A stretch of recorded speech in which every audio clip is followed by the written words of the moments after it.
Hello folks! Welcome back to the New Year, New Decade celebration. Unlike the previous videos where I covered the year, I will be covering some of the highlights of 2016, 17, and 18. If you wish to have a full-depth look at those years, I recommend looking at my previous New Year look-back videos.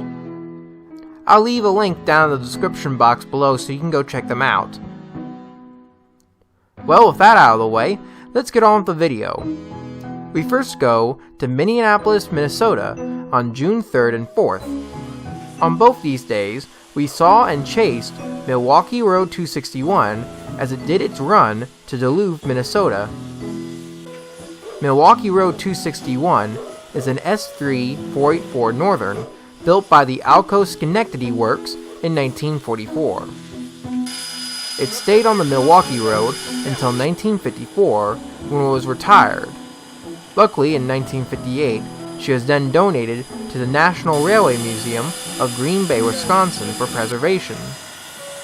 Today, 261 is owned and operated by the Friends of the 261, a non-for-profit organization. We now go to the next day, where we first see Milwaukee Road 261 as it comes roaring through Cambridge, Minnesota.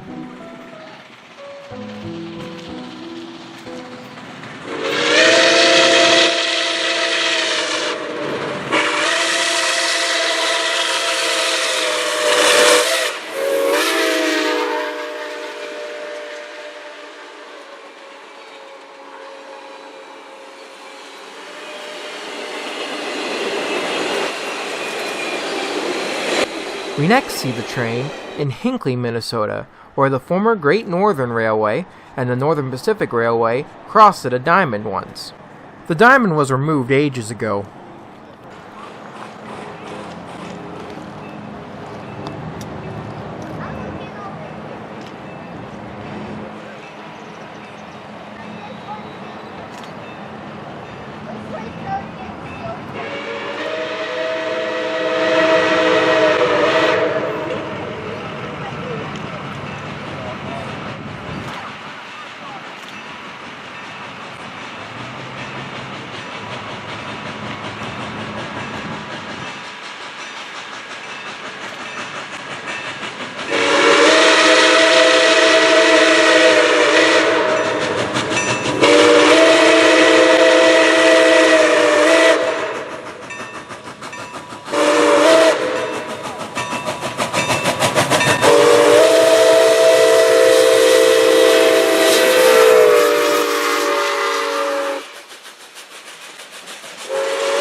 After seeing the train go through Hinckley, we then got some great pacing action along Road 23, just north of Oscove, Minnesota.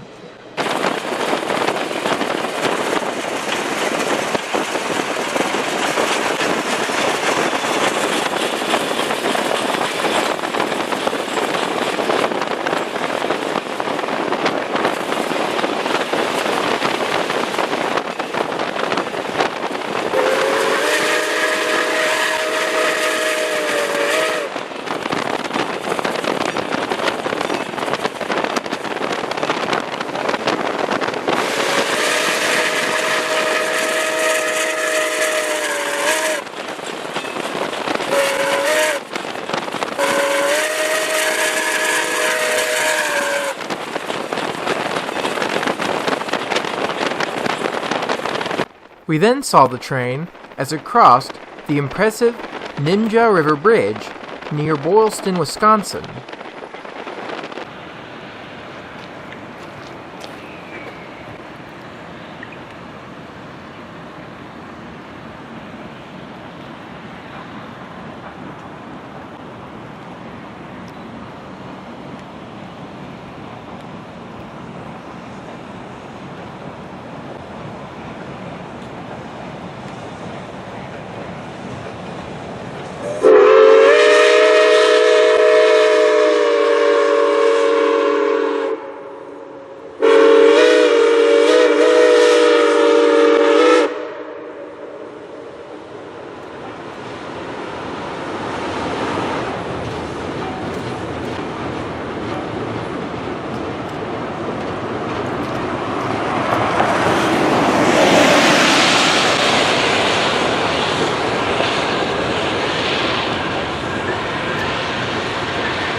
If you wish to ride behind Milwaukee Road 261, you can go visit their website at https://261.com for more information there. I also made this into my video, the Milwaukee Road 261, the Duluth run of 2016. I'll leave a link down in the description box below so you can go check out the video as well. We now move to Chattanooga, Tennessee. From June 16th to the 19th, my mom, brother, and I visited Chattanooga, doing many cool things while we were there.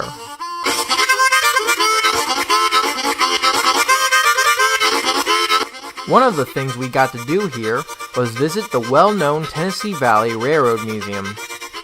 We first go to the Grand Junction Depot, where many of the museum's railroad equipment is on display here.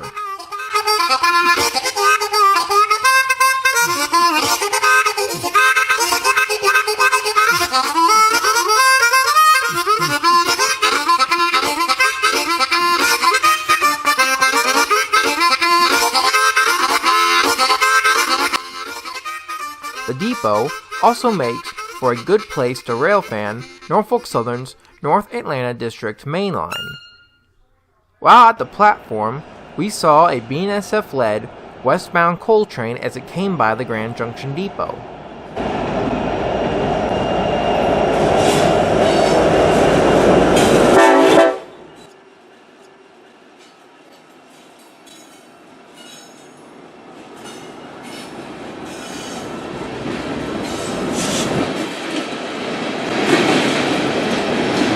As the coal train continued to roll on by, we then saw Southern Railway 630 as it came in to the Grand Junction Depot with the Missionary Ridge Local.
Once the train was in the depot, we then hopped on board and rode the train all the way to East Chattanooga.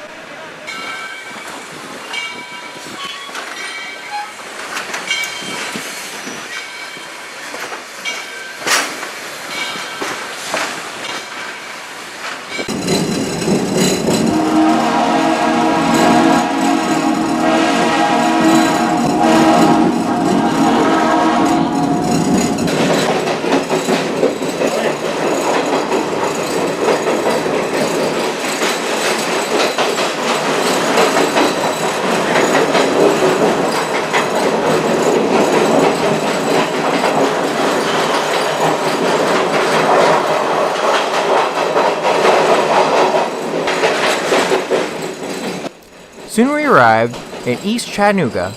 While we're here, let's talk about Southern Railway 630.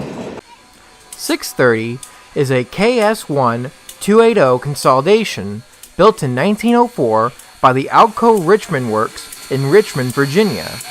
She was built for the Southern Railway and worked on local trains and branch lines out of Knoxville, Tennessee until 1952, when she was then retired. She was then sold to the East Tennessee and Western North Carolina Railroad and renumbered to 207. There she worked on their short line out of Johnson City, Tennessee until 1967, when she was then traded back to the Southern Railway to participate in their steam program, which later became Norfolk Southern's steam program.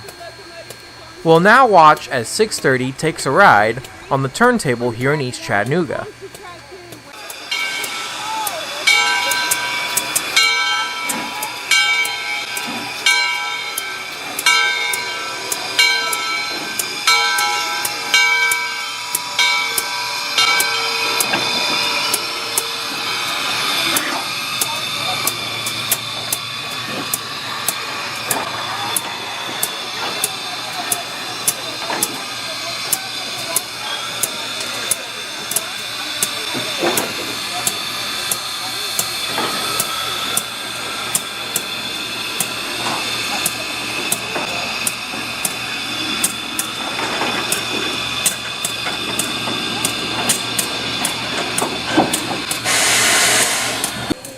Getting back to the locomotive's history here, 630 was given back her original number and pulled many excursions in the steam program until 1978, when she was then put on loan to the Tennessee Valley Railroad Museum to make way for much bigger steam locomotives the Southern had acquired.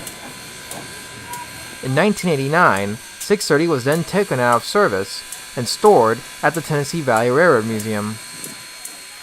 Although 630 was in TVRM's hands, it wouldn't be until 1999 when the Southern Railway successor, Norfolk Southern, then donated the engine to TVRM, making them the official owners.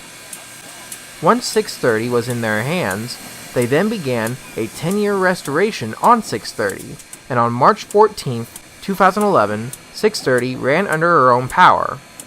Shortly thereafter, 630 then participated in Norfolk Southern's new 21st Century Steam program and pulled many excursions across the southern states. Although the 21st Century Steam program was concluded back in 2015, 630 still operates on the Tennessee Valley Railroad Museum today, pulling their trains such as the Missionary Ridge Local and the Somerville Steam Special.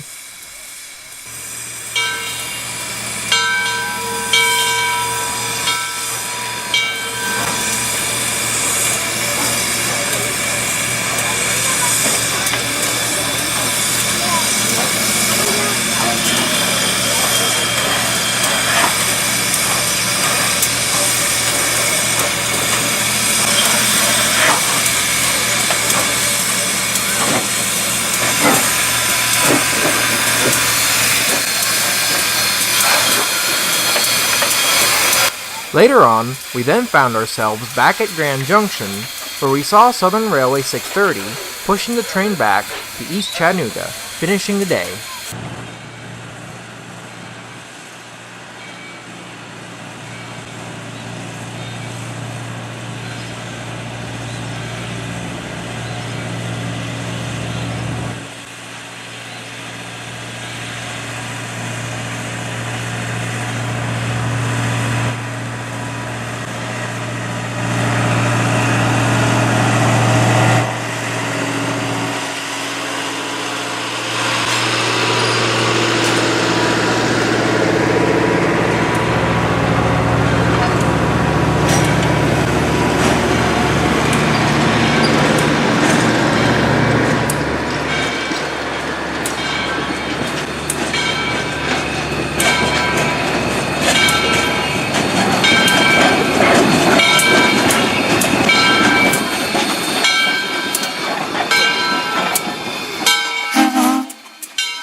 A couple of days later, we then returned to the Grand Junction Depot. My mom had purchased special tickets for me and my brother to take a cab ride in the steam locomotive. We were expecting to ride in Southern Railway 630 that day, but when we first arrived, this is what we saw. TVRM 1829 was heading up the Missionary Ridge Local this morning as Southern Railway 630's firebox had acted up again. The crews down at East Chattanooga were quickly resolving the issue by firing up one of the other steam engines they had here, but it was uncertain whether or not they'd have it ready in time to run on this day. Why do people get so mad at me? This is a railroad. I'm just very fortunate that it's been running for us most of the time we've been here.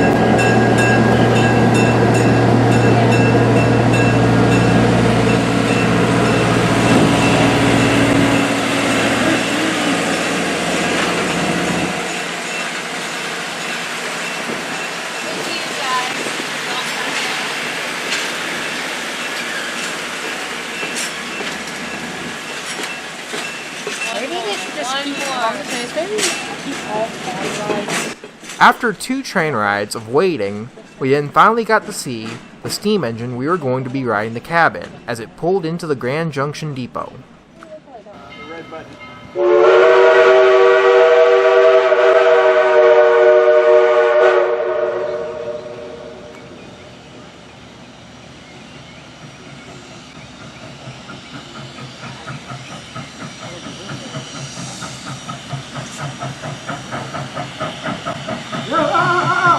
Don't do that. Don't ever do that.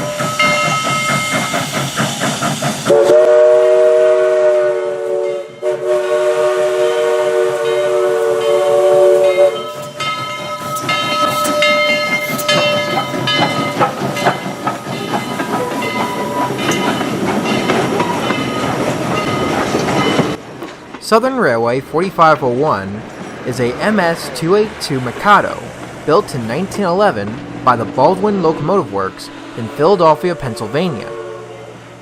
4501 hauled freight and passenger trains across the Southern Railway system until 1948, when she was then sold to the Kentucky and Tennessee Railway, and 4501 was then renumbered to engine number 12 for their railroad. Once on the K&T, she hauled coal trains up until 1964, when she was then retired. Luckily, that same year, Paul H. Merriman purchased number 12 from the K&T for $5,000 of his own money. Paul was a founding member of the new for the time Tennessee Valley Railroad Museum.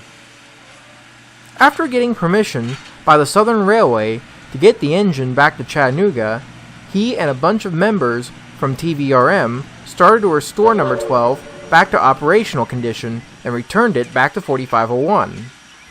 Once 4501 was ready, she then pulled a special 3-car passenger train from the old K&T to Chattanooga across the old Rat Hole line.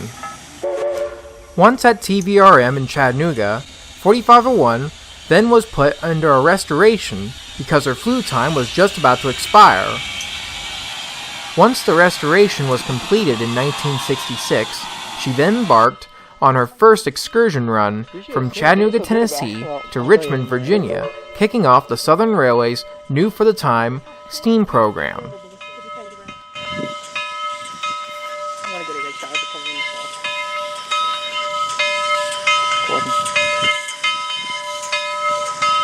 Left, right.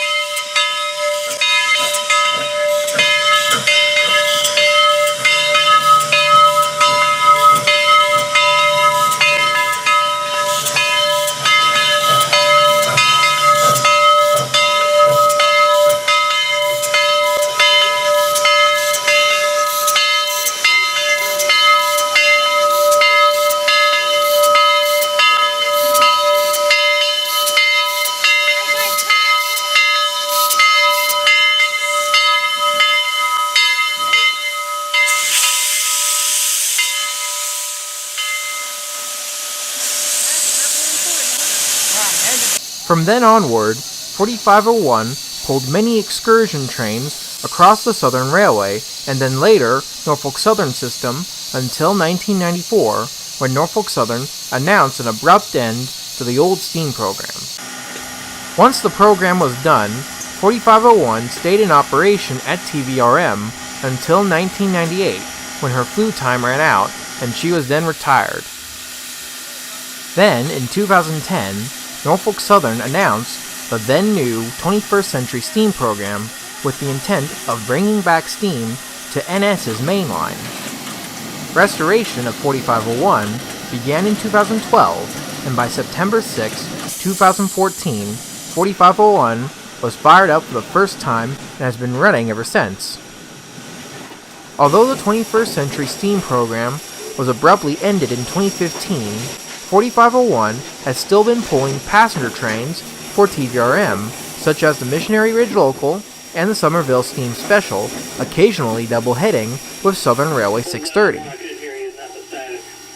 In September of 2019, 4501 was redone as Louisville and Nashville 1593, a J3 Class 2A2 for the Louisville and Nashville Historical Society's National Convention in Chattanooga, Tennessee. If you wish to go and see TVRM, they are located at 4119 Cromwell Road, Chattanooga, Tennessee. You can also visit their website at https://www.tvrail.com for more information there. After our visit to Chattanooga, we now move to eastern Pennsylvania on July 12th. On this day, my mom, brother, and I visited the world-famous Strasburg Railroad.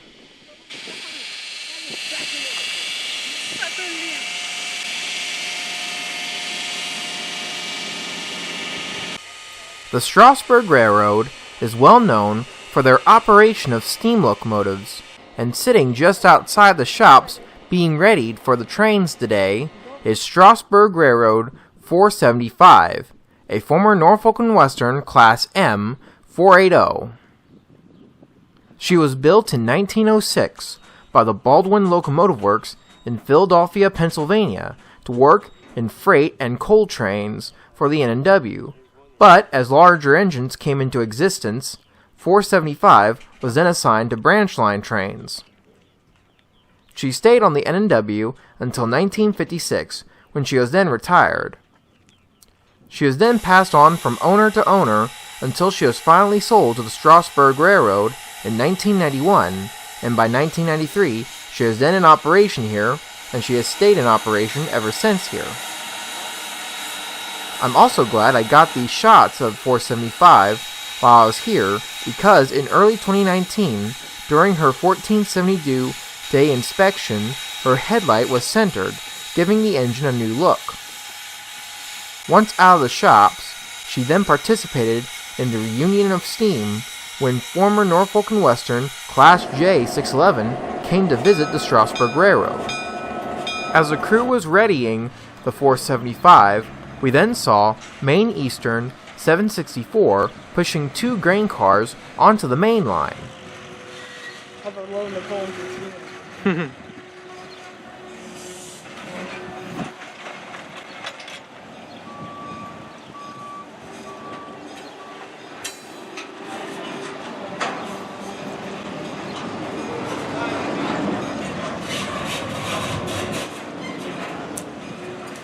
I would hate if this railroad got bought out by Tennessee and Wyoming. That would suck.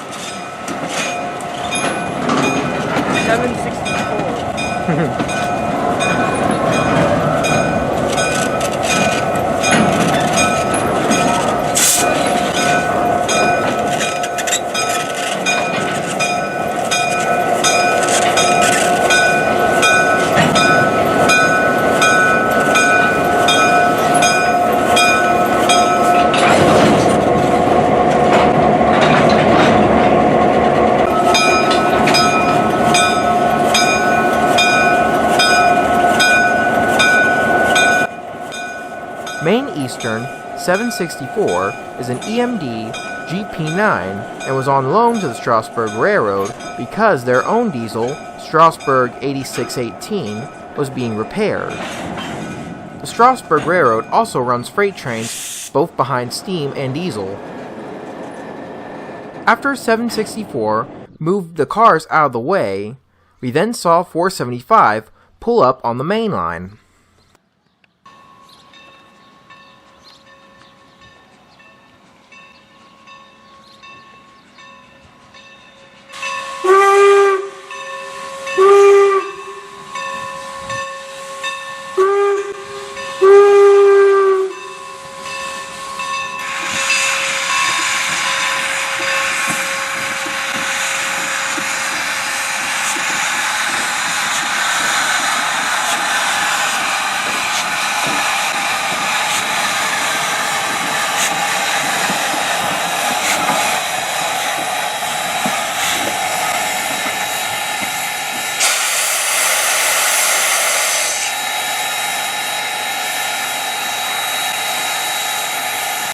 We then watched as the 475 coupled up to the passenger train.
Although we did ride behind 475 on this day, we'll just stay in Strasburg and watch as the train comes in and out of the station.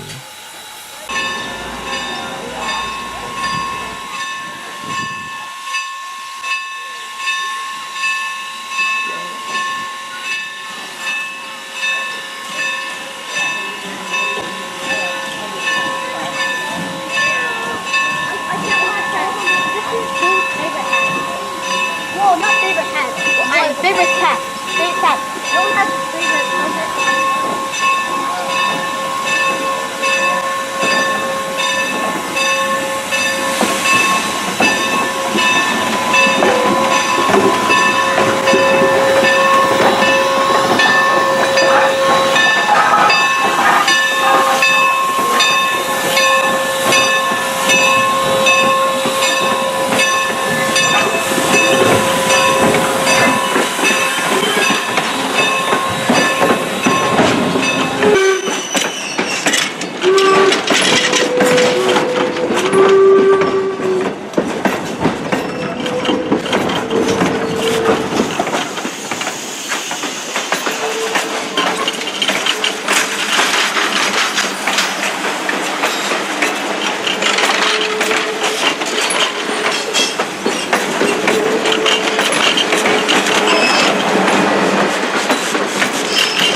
Of course, I couldn't end this trip without getting a great shot of 475 pulling the train through the fields of Pennsylvania.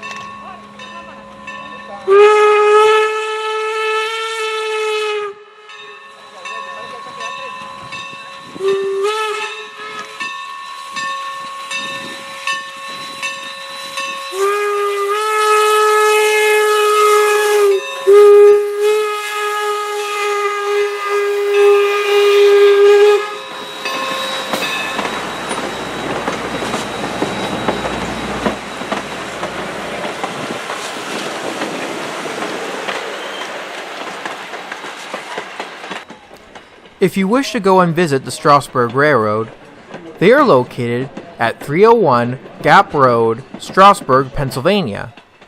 You can also visit their website at https://www.strasburgrailroad.com for more information there.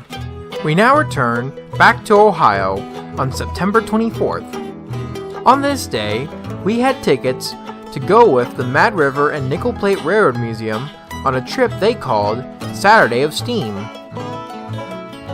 We first visited the famed Age of Steam Roundhouse in Sugar Creek, Ohio as part of the trip. Age of Steam Roundhouse is a fully functional railroad roundhouse built in 2011 by Jerry Joe Jacobson to store his large collection of steam and diesel locomotives. At the time of our visit, they were allowing groups such as ours to enter and tour the roundhouse at certain times. They were also storing Central Pacific No. 63, the Leviathan, here as well at the time.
As of 2019, Age of Steam is now more open to the public, offering different types of guided tours and special events thrown around the year at the Roundhouse. If you wish to come and visit Age of Steam, they are located at 213 Smoky Lane Road, Sugar Creek, Ohio. You can also visit their website at http://www.ageofsteamroundhouse.org for more information of their tours and special events happening throughout the year. After our visit to Age of Steam, our tour group then drove up to the Cuyahoga Valley Scenic Railways Rockside Station in Cleveland, Ohio. We were here to ride behind the Cuyahoga Valley's annual Steam in the Valley trips as part of the Saturday of Steam bus tour. Unlike the previous years, when 765 was pulling the train, in 2016, Nickel Plate Road 767 came up here to pull the train instead. In reality, it was actually 765 in disguise, but we'll pretend otherwise. Anyone, do you want these? Am I get a picture? No, that's okay. I'm right behind you.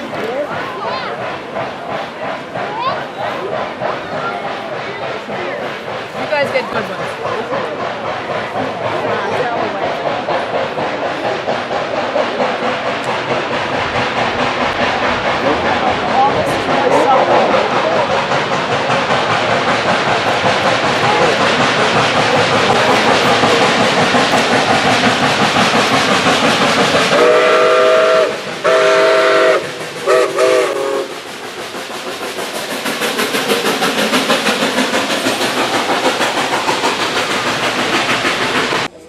As soon as the train pulled into the station, we then boarded it and headed down to Boston Mills. Once at the Boston Mills station, we then disembarked and watched as the train did the usual photo run-bys, this time with 767 at the lead.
As usual, the Cuyahoga Valley Scenic Railway and the Fort Wayne Railroad Historical Society did a fantastic job running the Steam in the Valley trips.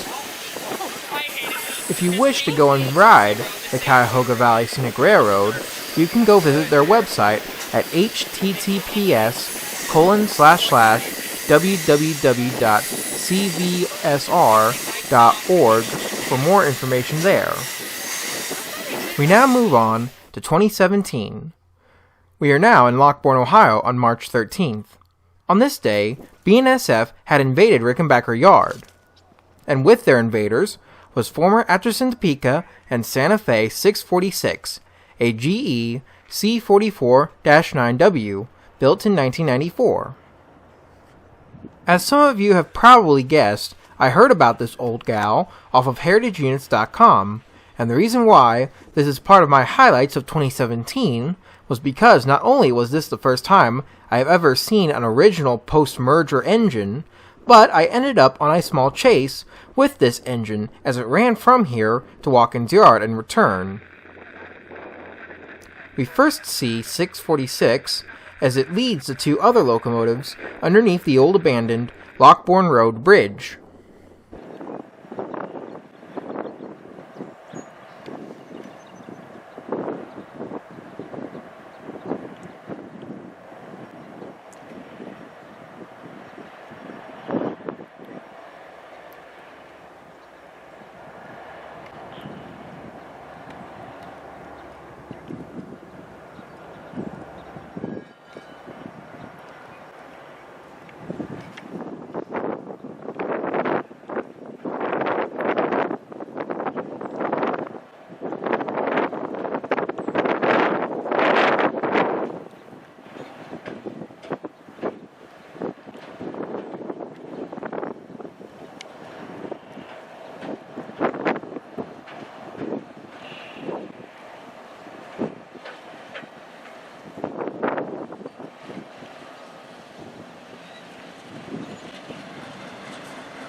After the trio went underneath the bridge, I then proceeded up to Watkins Yard, where I then saw the engines as they left the yard back for Rickenbacker Yard.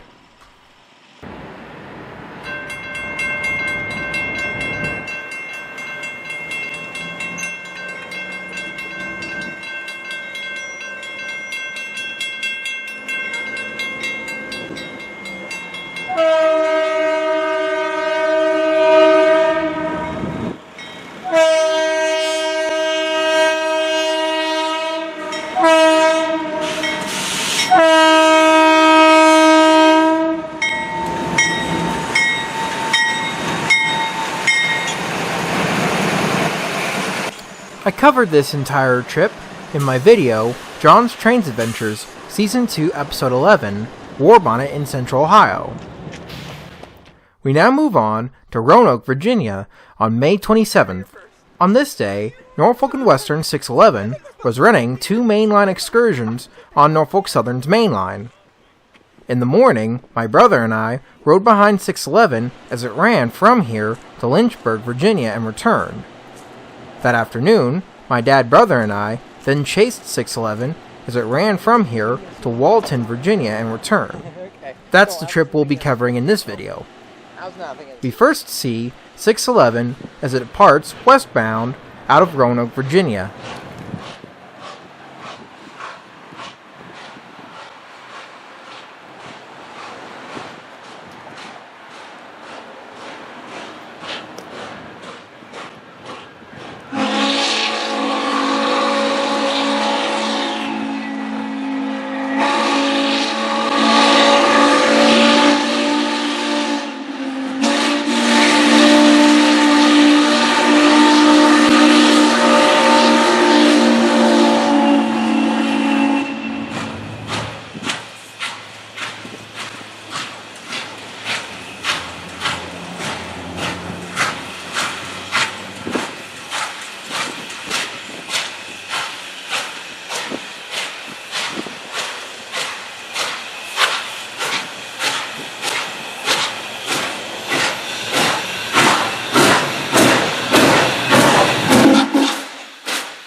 After seeing the train here, we then drove ahead of it and caught it at speed at the McClellan Street crossing in Salem, Virginia.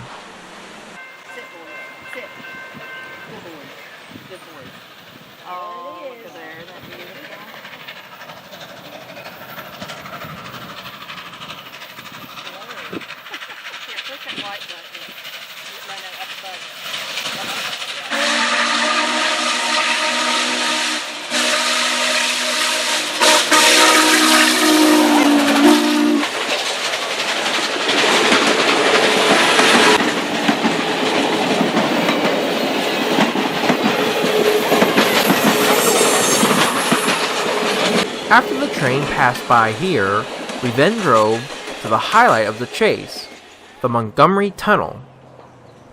Located halfway between Shawsville and Christiansburg, Virginia, the tunnel is a 663-foot bore built in 1890 by the Norfolk Western Railway. As you can see, everyone was here to get a shot of 611 as it came out of the tunnel.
As soon as the front of the train came by, we tried to get out of here to get ahead of the train, but since the only road out of here was Den Hill Road, it became virtually impossible since everyone else was doing the exact same thing at the exact same time. And to finish our visit to 611, we then returned to Roanoke, Virginia, where we saw the train as it went underneath the Greensboro Road Bridge.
As of 2019, Norfolk Western 611 is now at the North Carolina Transportation Museum for winter maintenance.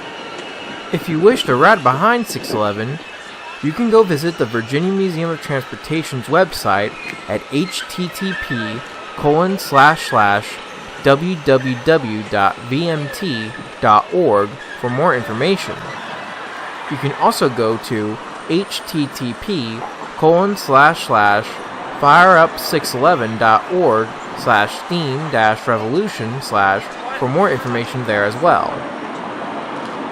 After seeing 611, we then drove up to Baltimore, Maryland on May 28th. On this day, my dad, brother, and I visited the Baltimore and Ohio Railroad Museum. Although we didn't go inside the main building, there were plenty of engines and rolling stock outside in the parking lot to see, including the one we came to visit.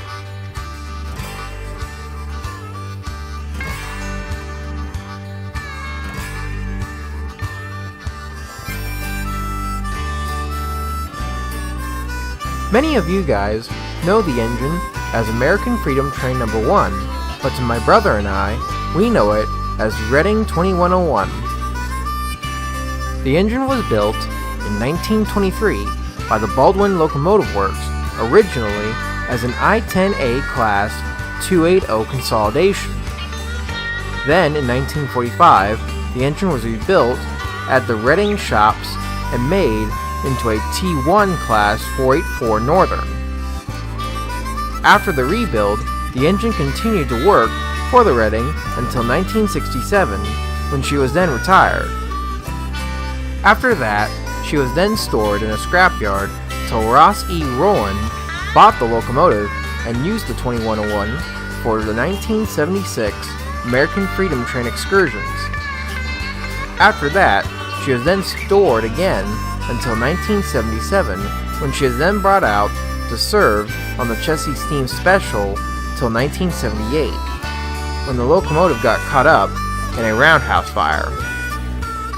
Ross Rowland then saw an opportunity to swap 2101 for Chesapeake and Ohio 614, which we saw earlier in Part 4. So, Ross Rowland made a trade deal with the Baltimore and Ohio Railway Museum.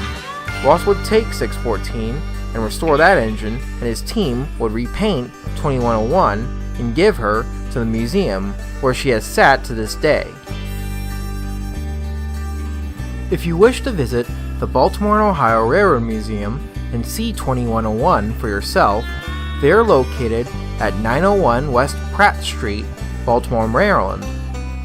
They are open throughout the week from 10 a.m. to 4 p.m. You can also visit their website at http://www.borail.org/ for more information there. After seeing 2101, we then drove up to Philadelphia, Pennsylvania that afternoon. We have come to Philadelphia, Pennsylvania for one reason only: to see America's flagship, the SS United States, one of the few ocean liners still left in existence. She was built from 1949 to 1952 for the United States lines and was designed by William Francis Gibbs, a naval architect. Her claim to fame happened right on her first transatlantic voyage. From July 3rd to the 7th of 1952, as she was sailing the New York to Southampton run, she ended up breaking the eastward transatlantic speed record, completing the run in 3 days, 10 hours, and 40 minutes. Once in Southampton, England, she was then awarded the Eastward Blue Ribbon. As she was sailing back to New York, she then broke the westward transatlantic speed record, only taking 3 days, 12 hours, and 12 minutes. Once back in New York, she was then awarded the Westward Blue Ribbon. Unfortunately, by the mid to late 1960s, the transatlantic ship runs was on a downward spiral thanks to air travel, cutting the North America to Europe run from around 3 days to only 6 hours or less. In 1969, the United States lines decided to withdraw the SS United States out of service as it became no longer profitable to keep the luxurious liner up and running. She then bounced around from owner to owner until February of 2011, when she was then acquired by the SS United States Conservancy for Preservation. As of today, she is still docked here at Pier 82 in Philadelphia, and the group works tirelessly to keep the beautiful ship afloat.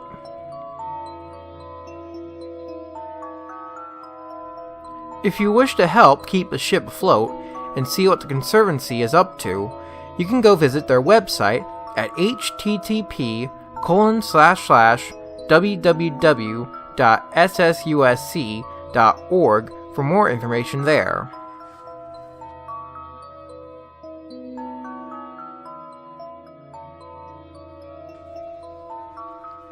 After seeing the SS United States and the Norfolk and Western 611, we now move back to the Cuyahoga Valley Scenic Railway near Cleveland, Ohio.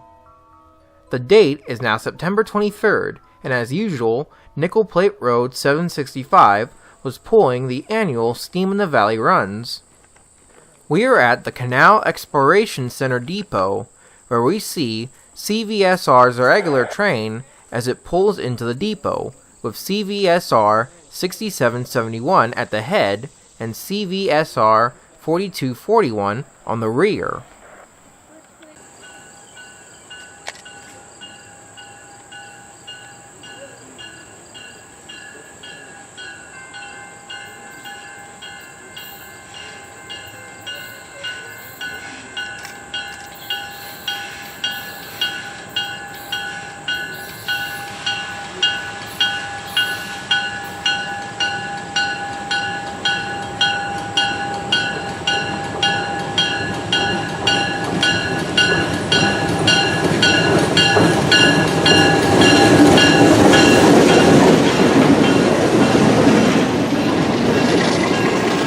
Unlike the previous Steam in the Valley trips, this run was a little different. On September 13th of 2017, Jerry Joe Jacobson, the man who ran the wildly successful Ohio Central system and at the same time restored many steam locomotives, and after his endeavors with the Ohio Central, built the Age of Steam roundhouse, passed away at the age of 74. He was a great man, perhaps one of the greatest people in railway preservation in the modern day. To commemorate his memory, the Fort Wayne Railroad Historical Society decided to put his name on each side of Nickel Plate Road 765 during the Cuyahoga Valley Steam in the Valley run of 2017.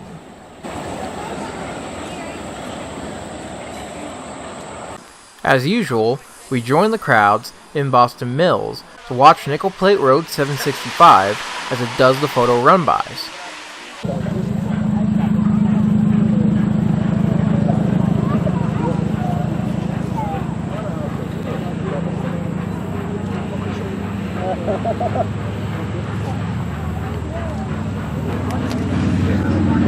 Sit up.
dad's going to be expecting some footage of performance footage of this, and there's too much milky. You want me? I'm more salty and pepper. I don't know. Hey, he also loses a few brain cells.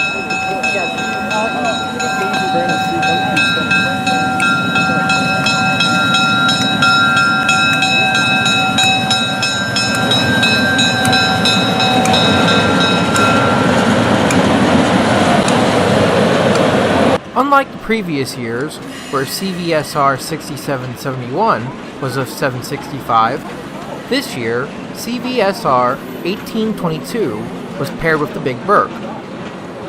CVSR 1822 is a Montreal Locomotive Works RS-18U, built in 1958 as Canadian Pacific 8779.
After our 2017 visit to the Cuyahoga Valley, we now move to just south of Elkhorn City, Kentucky on November 18th. We are at the Pool Point Bridge just southeast of the city, and we are here to see the 75th CSX Santa Train run.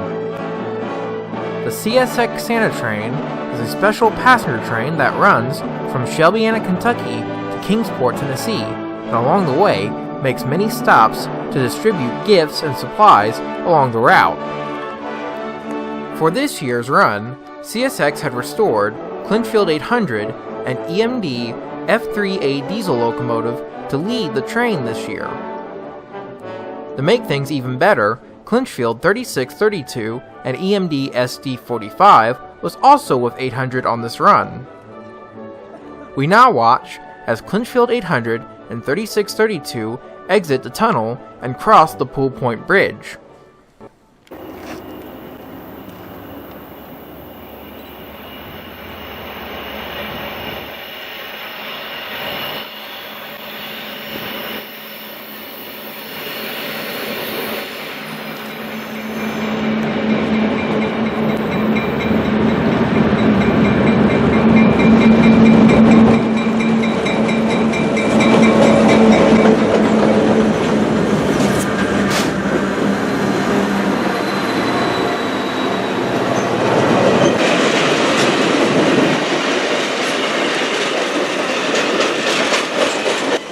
After seeing the train here, we then move to Hasey, Virginia, just above the south portal of the Russell Tunnel.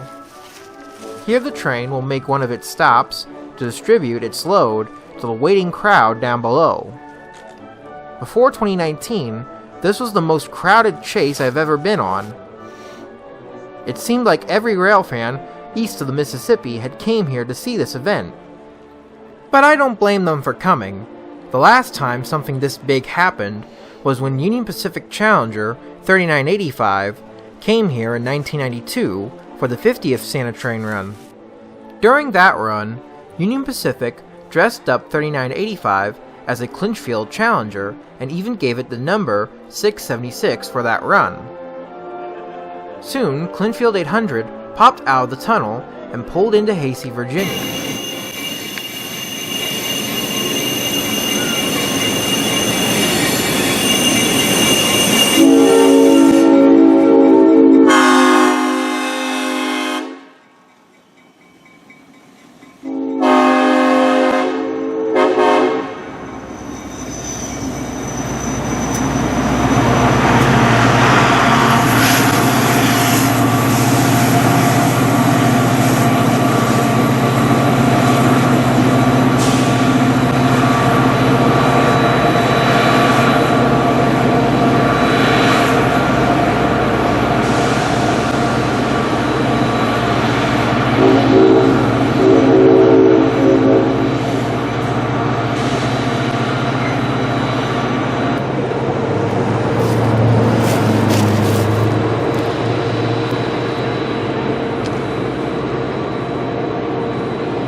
I found her. Every year, a special guest joins Santa Claus on the run, and for this year, Ricky Skaggs was the one who was given the invite. Once the train came to a stop, both Santa and Ricky, along with Santa Claus's elves, distributed the load to the waiting crowd right here in Hasey. While they were doing that, we then moved to an old coal load transloading facility just west of town to watch the train as it came roaring on by.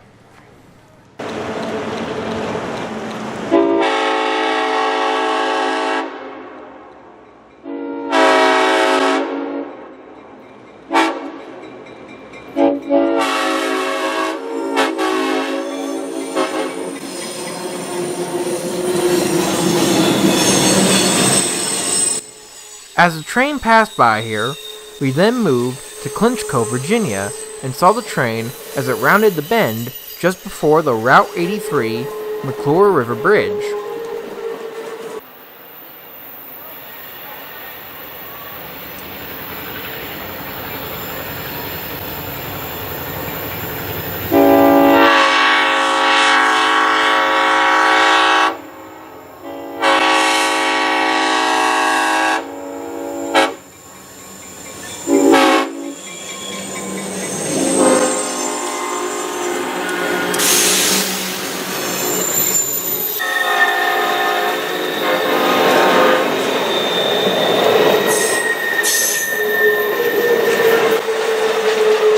Clinchfield 800 and 3632 are both owned by Vintage Locomotive Inc., which is a company run by one of the founding members of the Southern Appalachia Railway Museum in Oak Ridge, Tennessee.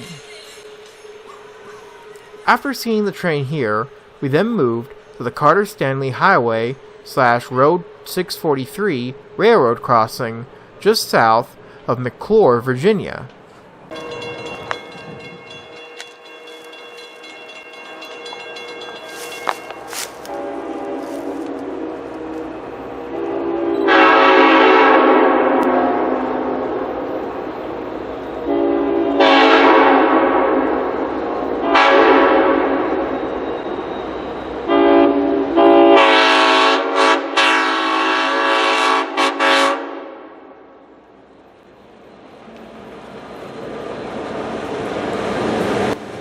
This whole trip was covered in my video, The 75th CSX Santa Train, Clinchfield's Return.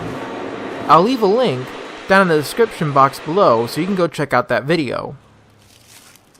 After seeing the train here, we then moved to the north portal of the Sandy Ridge Tunnel, the biggest tunnel along the Santa train route. On this end of the tunnel is the end of the siding alongside the main line, which is protected by two P5 vertical color light signals along with a dwarf.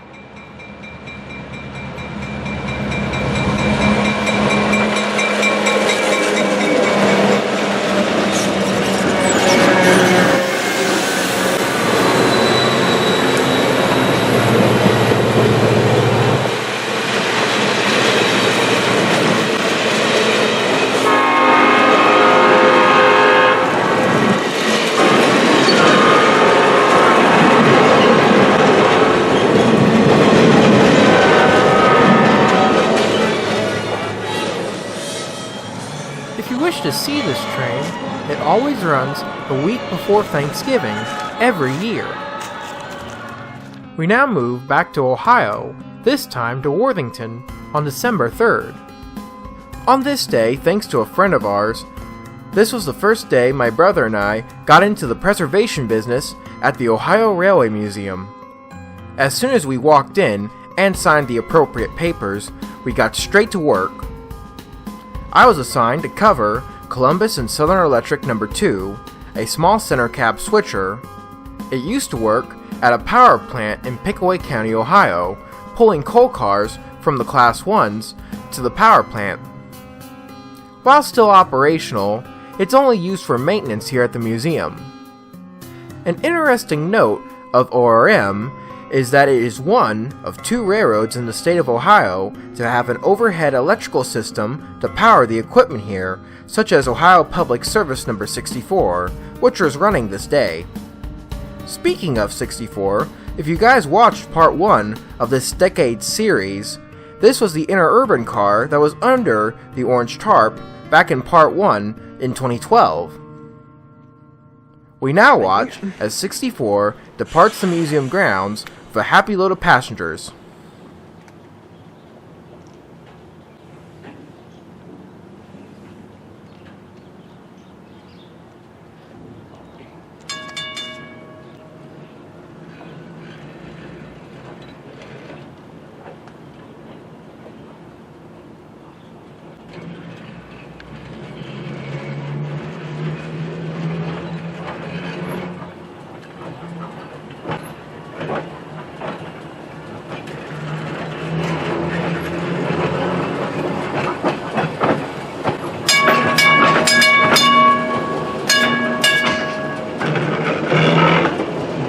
While 64 was out on the run, I then caught a Norfolk Southern northbound Autorack train. Norfolk Southern's Sandusky District and CSX's Burt line run parallel to ORM's main line, providing plenty of opportunities to see the Class 1s at work.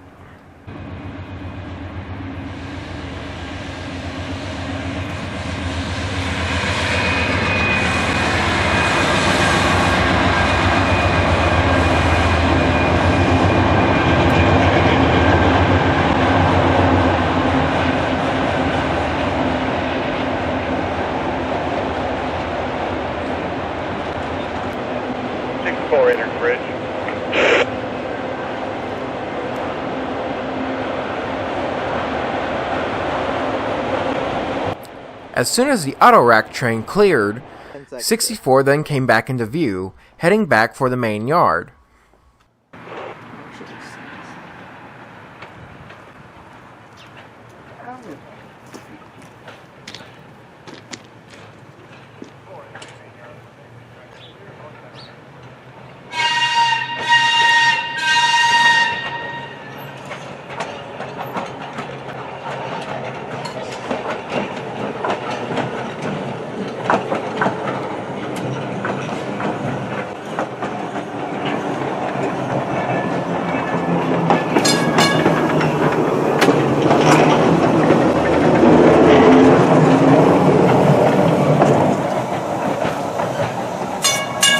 For our last shot of 2017, we now watch as 64 passes ORM 7178 and ORM number 2 in the main yard.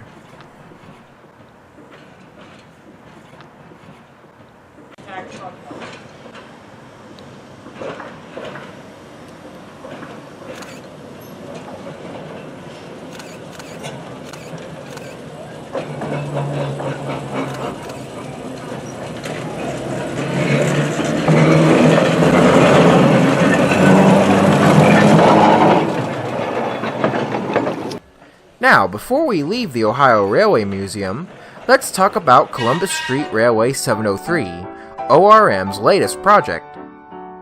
703 is one of the only streetcars left that ran in Columbus, Ohio. Once its job taking passengers around the town was done, it eventually ended up here at the Ohio Railway Museum. In recent years, ORM has started a GoFundMe page to raise $25,000 in order to renovate and put 703 back into operation. Back in Part 1, the amount of money raised for 703 was just over $9,000, but thanks to a large donation from AEP Power and some other donors, it's now $2,145. We are only $4,855 away from meeting our goal. So, if you wish to see 703 back up and running again, you can go visit the website at https://www.gofundme.com/f/bring-703-back-2-life to donate there. If we end up going over our goal, the extra money might go to other projects we have planned down in the works. Now with 2017 covered, we now go to 2018, starting in the state of New Mexico. During late March of 2018, my dad, brother, and I embarked on our largest trip yet from our home in Columbus, Ohio to Los Angeles, California, and return. There are a lot of things we did during this trip, way too many things to include here. Hopefully I'll make that into its own separate video in the future. As part of this trip, we followed the classic old Atchison, Topeka, and Santa Fe Railway main line, now BNSF Southern Transcon, from Amarillo, Texas, all the way to San Bernardino, California. We begin here in Clovis, New Mexico, on March 25th. Clovis is an interchange point on BNSF, as the Hereford and Slayton subs from the east meet up with the Clovis sub to the west. The classic Santa Fe style depot and Harvey House were still here, and parked outside was beautifully restored Atchison, Topeka and Santa Fe Railway 9005, an 060 tender engine. 9005 was built in 1906 and worked here in the Clovis yard, shunting cars to and fro until 1954, when it was retired and donated to the city. At the time of our visit, whoever was doing the restoration job was not quite done doing so, but was doing a phenomenal job. As of 2019, 9005's cosmetic restoration was completed and now sits beautifully in front of the old Santa Fe depot. After having lunch here, we then continued our journey west, only to stop outside of the city and see an eastbound BNSF intermodal train as it headed for town.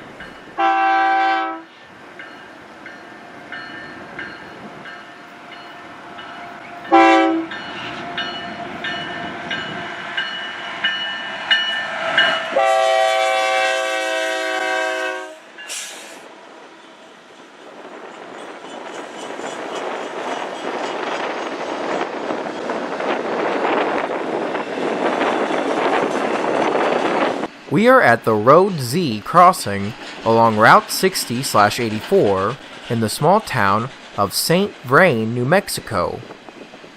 Even though this subdivision from this end looks flat, this is a hilly grade, as the western half of this subdivision from Vaughn, New Mexico climbs up and over the Manzano mountain range through Abo Canyon. This is why there are helpers on the rear of this train. But we weren't going to see them, as this train came to a dead stop. This train was waiting to get permission from dispatch to get into Clovis Yard and do a crew change.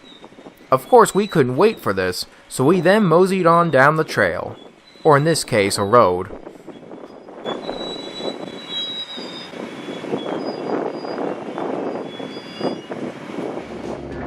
Out in the countryside, where I usually rail fan back out east, most farmers and homesteaders usually have a container used as a shed, but not out here.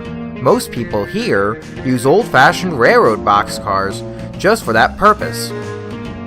Most of them in this part of New Mexico are still labeled for the old Santa Fe, but there are some of them out here that are labeled for the Southern Pacific or the Cotton Belt. As we continued on, we then saw the buttes and mesas of the Rockies as we continued on our journey. Just west of Tolar, New Mexico, we then saw an eastbound BNSF train crossing Alamosa Creek.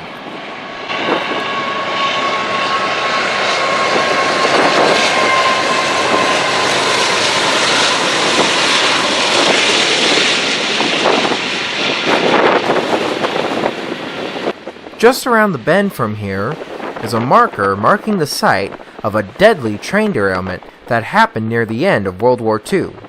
On November 30th, 1944, a munitions train bound for the Pacific Theater derailed here and caught fire. The bombs on board exploded, nearly taking the entire town of Tolar with it. It was recorded as the largest accidental explosion in New Mexico history, as the blast was felt 120 miles away, all the way in Hertford, Texas.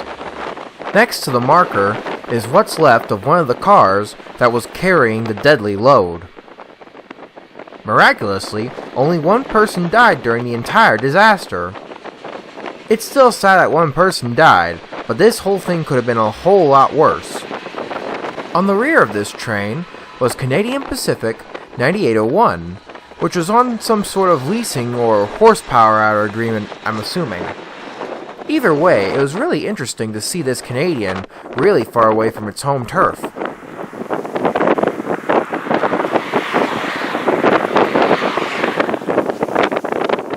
After seeing that train, we then continued on to Fort Sumter, New Mexico. Here we visited the old Fort Sumter Cemetery south of town, where the famed outlaw Billy the Kid is buried. Billy the Kid was born in 1859 as Henry McClary in New York, New York. To make a long story short, Billy, as a teenager, moved out west and became a famed outlaw and gunfighter in the American Wild West. In December of 1880, Billy was arrested by Sheriff Pat Garrett for his crimes, but by April of 1881, Billy escaped. Then on July 14, 1881, after getting a lead that Billy was with his friend, Pat Maxwell, Garrett went to Fort Sumter where Pat Maxwell lived. While questioning Maxwell, Billy the Kid happened to walk in. At first, Billy didn't recognize Garrett, but when he spoke, guns were drawn and fired. By the end of the fight, Billy was dead. Today, you can still visit his gravesite. You can also visit the Billy the Kid Museum in downtown Fort Sumter and the Fort Sumter Historic Site next to the old Fort Sumter Cemetery to learn more about this famous figure in American history. Another note of interest to the rail fan is the Fort Sumter Railroad and Pecos River bridges. The Fort Sumter Railroad Bridge, the one in the foreground, was built in 1906 by the Atchison, Topeka, and Santa Fe Railway as a single-tracked, deck-plated girder bridge. The bridge was placed on the National Register of Historic Places in 1979 and is still in service for BNSF and sees many trains crossing it every day. Even though the bridge is still a sturdy structure, even after being 112 years old in 2018, traffic on this line kept increasing, and this bridge became a bottleneck for BNSF. This is where the Pecos River Bridge comes in. That's the one with the BNSF westbound intermodal train coming across it now.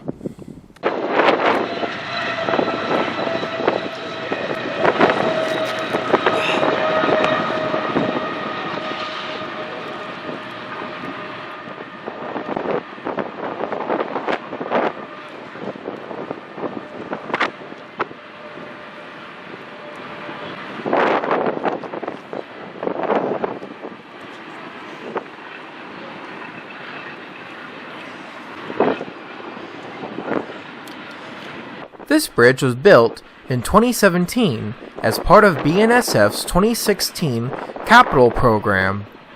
As part of the program, the bridge was built to double-track this section of the railroad to get rid of the bottleneck here.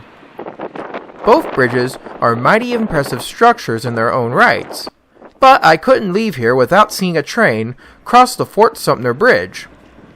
And so we waited. And about 20 minutes later, here came this BNSF eastbound intermodal train sweeping around the curve towards, as of 2020, the now 114-year-old bridge.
Although my dad, brother, and I continued on our journey west, we should move on now as we did some other noteworthy things in 2018. And we're starting to run out of time, so we should really move on. We now move to Quincy, Ohio on May 19th. On this day, my dad and I were chasing the Lima Limited from Springfield, Ohio to Lima, Ohio and return. The reason why we are in Quincy, Ohio is because there are two noteworthy spots here. The first spot is the Quincy High Bridge over the Great Miami River. Here we see the Lima Limited as it crosses the river with Lebanon, Mason, and Monroe number 55 leading the train.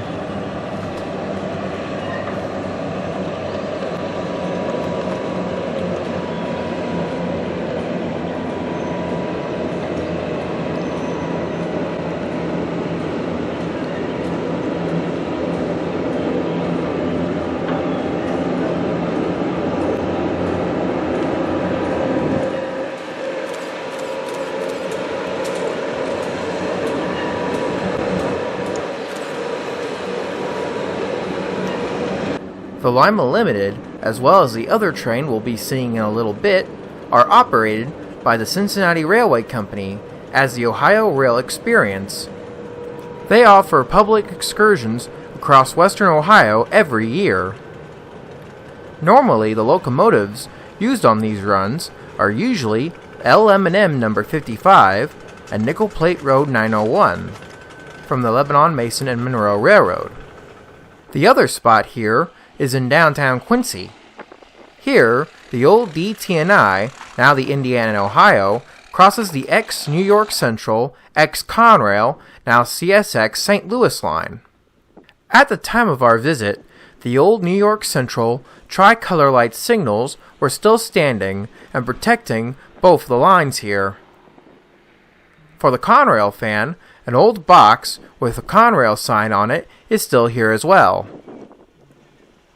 There's also a grain silo here along the CSX main line, but it's no longer served by the railroad.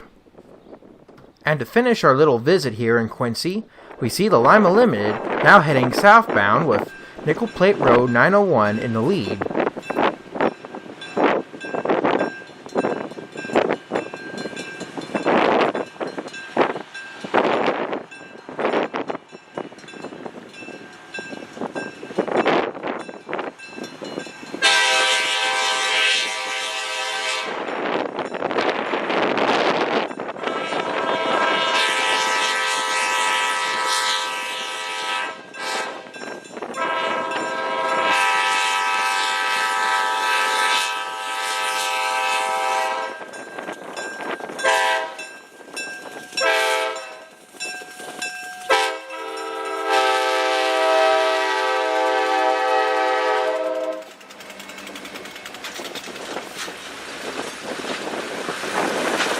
If you wish to ride any of the excursions offered by the Ohio Rail Experience, you can go visit their website at https://www.ohiorailexperience.com for more information there. I also covered this trip in my video Ohio Rail Excursions Volume 1, The Lima Limited. Both links will be in the description box down below, so you can go check that out. After this trip, we now move to St. Louis, Missouri on June 20th. On this day, my mom, brother, and I were visiting St. Louis, and as part of the trip, we visited the famed Museum of Transportation here. The museum houses a large collection of transportation-related equipment here, such as cars, planes, and even a river tug. But by far their largest collection here is their collection of railroad equipment, mostly steam locomotives. Since there are so many engines here and we have so little time, I'll just cover 3 of the most impressive engines we saw here. The first one we'll cover is New York Central 2933. 2933 is an L2D 482 built in 1929 by the Acton Locomotive Works in Schenectady, New York. Normally, this type of wheel arrangement is called a mountain, but since the New York Central didn't know such a term, they called their 482s Mohawks. This Mohawk served the New York Central well, hauling freights across the system until it was retired in 1955. Then, in 1962, after spending some time as a stationary boiler, 2933 was then donated to the museum, making it the only large steam locomotive to be donated by the New York Central. The only other large New York Central steam locomotive in existence is New York Central 3042, another Mohawk in Elkhart, Indiana. At the time of our visit, 2933 had just came out of an extensive cosmetic restoration done by the museum. They had done such an amazing job, it looked like it could be fired up for excursion service right on the spot. If only it could. Anyway, the second locomotive I want to talk about here is Wabash 573.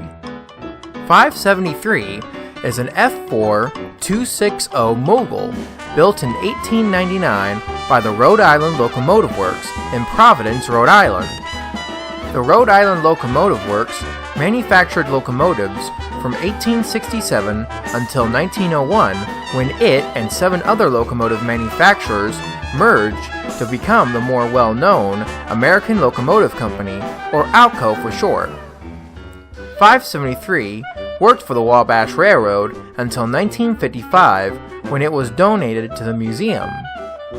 Unlike the New York Central, where only 2 large steam locomotives and a handful of small locomotives survived, only 573 and 534 up in Fort Wayne, Indiana, are the only surviving examples of Wabash steam.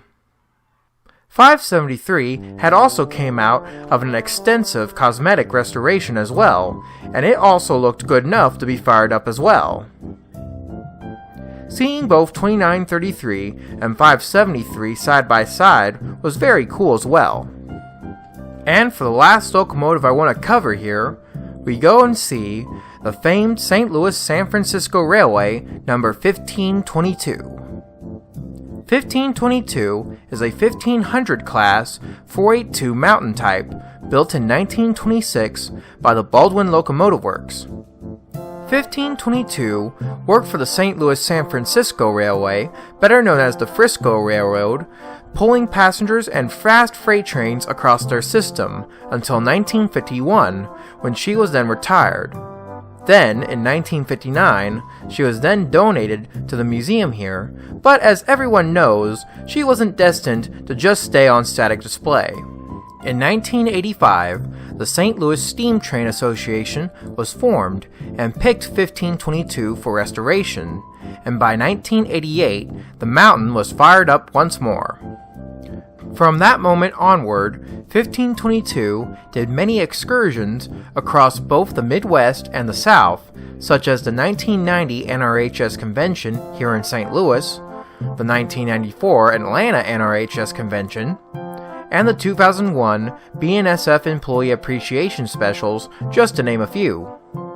But this wasn't to last, as by 2002, thanks to rising insurance costs and new FRA regulations, the St. Louis Steam Train Association then announced that they were going to be retiring 1522 by the end of the year. After doing some farewell excursions, 1522 was then moved back to the museum, where she has sat to this day. As of 2019, 1522 is still at the museum, with no plans of a restoration in the future. Trust me, this place is a must-see for any visitor in St. Louis here, rail fan or otherwise. If you wish to visit the museum and see the engines featured here or any of the other locomotives here, they are located at 2933 Barrett Station Road, St. Louis, Missouri. They are opened Wednesday through Saturday from 9 a.m. to 4 p.m. and Sundays from 11 a.m. to 4 p.m.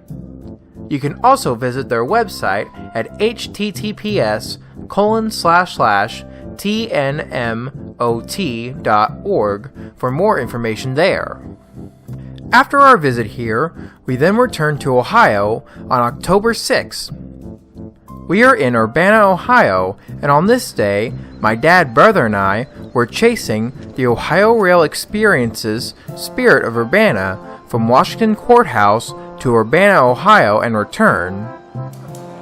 By this point in time, Lebanon, Mason, and Monroe number 55 had been repainted back as Chesapeake and Ohio 5704 by the Cincinnati Railway Company. This is a scheme it hasn't worn since the 1980s, so it was pretty interesting to see. We begin our chase of the Spirit at the Milwaukee Road Railroad crossing in Urbana as Nickel Plate Road number 901 leads the train out of town.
Backing down towards a junction where C&O 5704 will then take the train down towards Springfield, Ohio.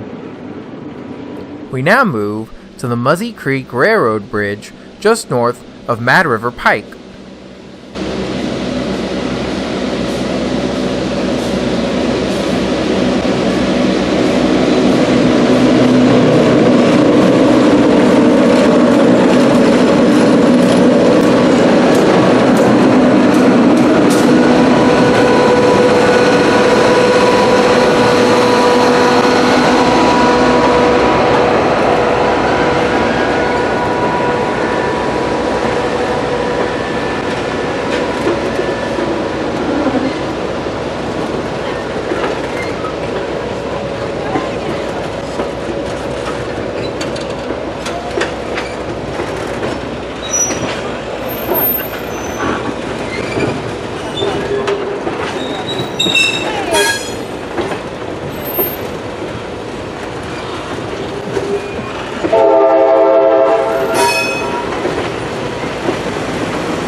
Soon enough, we reached Maitland Junction in Springfield, Ohio.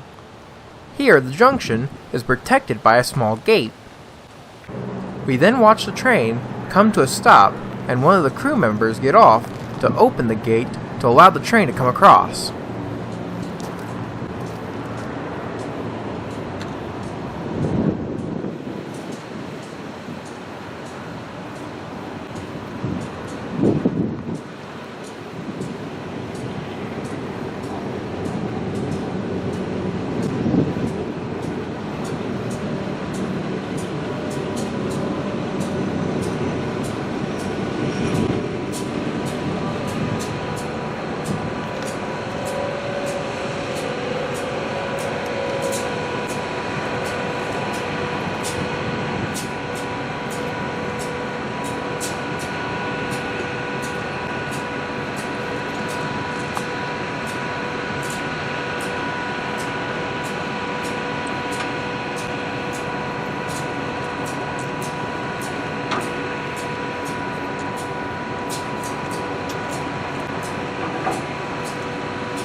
The train has now come to a stop, so the crew member can switch a pair of points ahead of it. The Spirit will pass the switch and then back down a connecting track to get on to the other line. Once on that line, the train will continue on down to Washington Courthouse to finish its run. Again, this train, along with the Lima Limited, is operated by the Ohio Rail Experience. I also covered this trip in my video, Ohio Rail Excursions Volume 3, The Spirit of Urbana, C&O Edition. Both links to my video and ORE's website will be in the description box down below, so you can go check that out.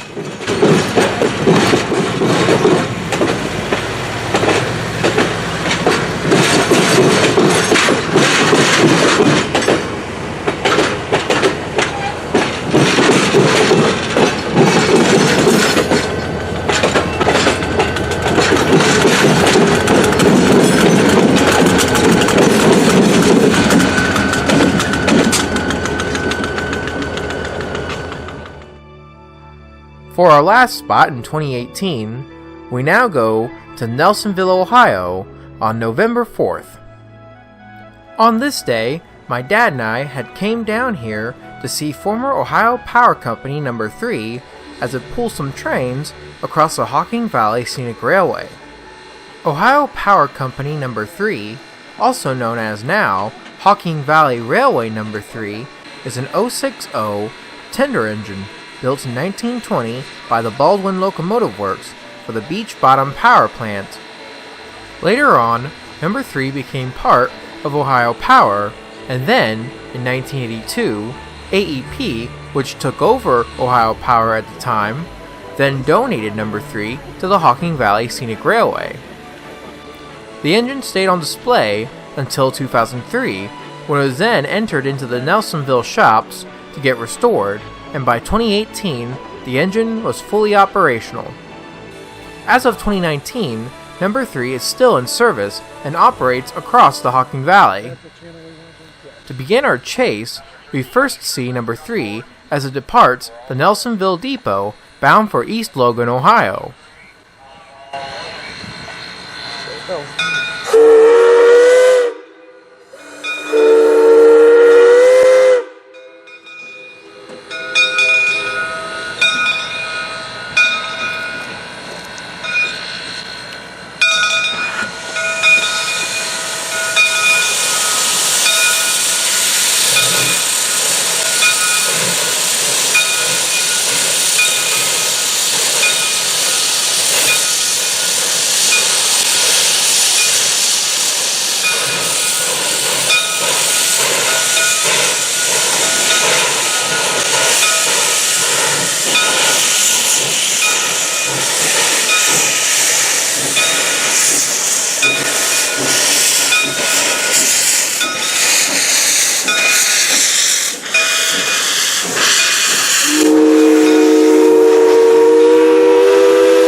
As the train was departing, a curious bee flew over to check out my camera.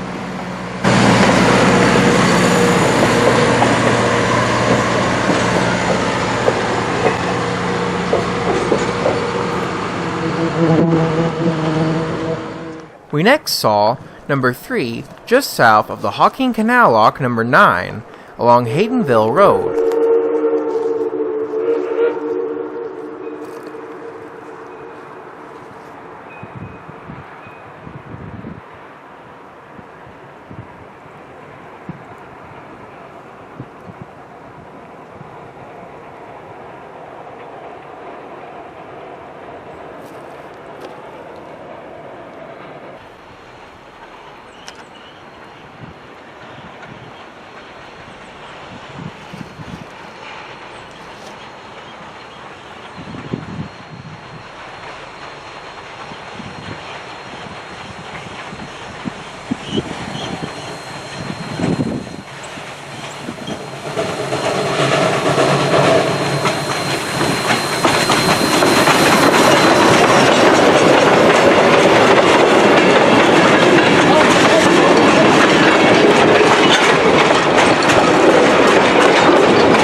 After seeing the train there, we then got some great pacing action along Hawking Drive.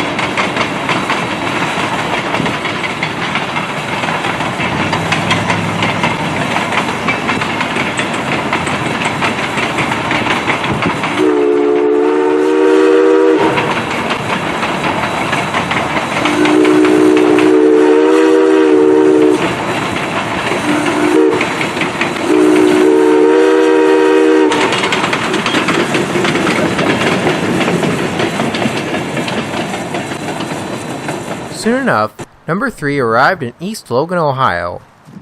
Here, number 3 will run around its train for the return journey back to Nelsonville. While they were doing that, we got set up at the 3 Mile Creek Bridge just south of there.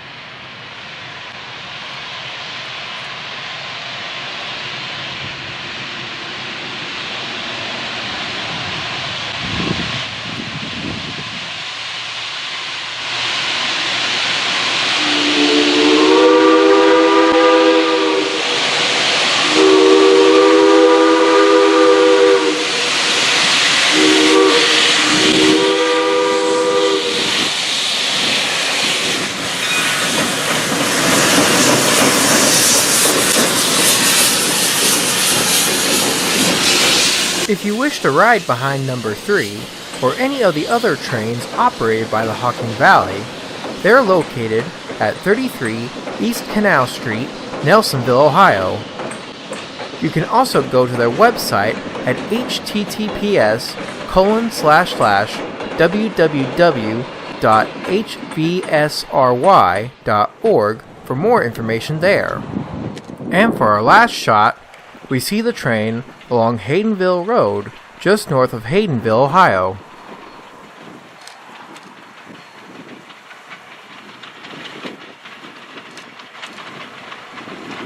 I also made this into my video, Little Engine of the Hocking Valley. Both the link for the video and the website will be in the description box down below, so you can go check that out. Well guys, I hope you enjoyed part 5, and I'll be seeing you in part 6, the final part. I hope you guys have a good day, and see you later.